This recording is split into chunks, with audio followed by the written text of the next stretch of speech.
దూత media, power of news. శాసనసభ్యుడు వల్లభనేని వంశీ గారి అరెస్టు పని కట్టుకొని ప్రతీకారం తీర్చుకోవటానికి ముఖ్యమంత్రి చంద్రబాబు నాయుడు గారు ఒక తప్పుడు కేసు బనాయించి ఈ రోజున అరెస్టు చేయటం జరిగింది. ప్రజలందరూ కూడా గమనిస్తున్నారు. ఇలా వైసీపీ నాయకులందరినీ కూడా ద్వేషంతో వీళ్ళని ఏదో ఒక రకంగా తుదమెట్టించాలా రాజకీయంగా అన్నటువంటి దురుద్దేశంతో ఓ ప్రతీకారేచ్ఛతో రగిలిపోతున్నటువంటి లోకేష్ గారు, చంద్రబాబు నాయుడు గారు ఈ రోజున వంశీని అరెస్టు చేసినట్టుగా స్పష్టంగా లోకమంతా కూడా అర్థం చేసుకుంటున్నది. ఈ అరెస్టును తీవ్రంగా ఖండిస్తున్న సభ్య సమాజం చేత్కరించుకుంటున్నది.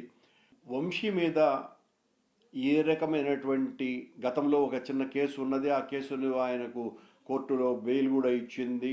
కానీ ఈ రోజున ఎస్సీ ఎస్టీ కేసు అని చెప్పి మరొక కేసు, తప్పుడు కేసు బనాయించి అతన్ని అరెస్ట్ చేసి ఏదో సంతోషపడాలనేటువంటి వీళ్ళ తాపత్రయం కొద్ది రోజుల్లోనే తొలగిపోయి వంశీ కడిగిన ముత్యంలాగా బయటికి వచ్చి వంశీ మీద జరిగినటువంటి ఆ అపవాదు తొలగిపోతుంది. వైఎస్ఆర్ కాంగ్రెస్ పార్టీ నాయకులందరి మీద ఏ రకంగా ప్రతీకారేచ్ఛతో రగిలిపోతూ చంద్రబాబు గారు కూటమి ప్రభుత్వం ప్రవర్తిస్తున్నదో ప్రజలందరూ కూడా తెలుసుకుంటున్నారు. కార్యకర్తలు ఈ సమయంలో సంయమనం పాటించాల్సినటువంటి అవసరం కూడా ఉన్నది.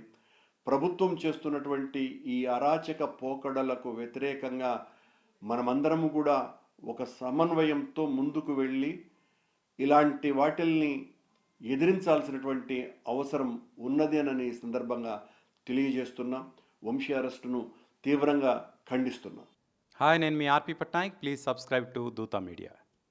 For more updates please subscribe దూత మీడియా.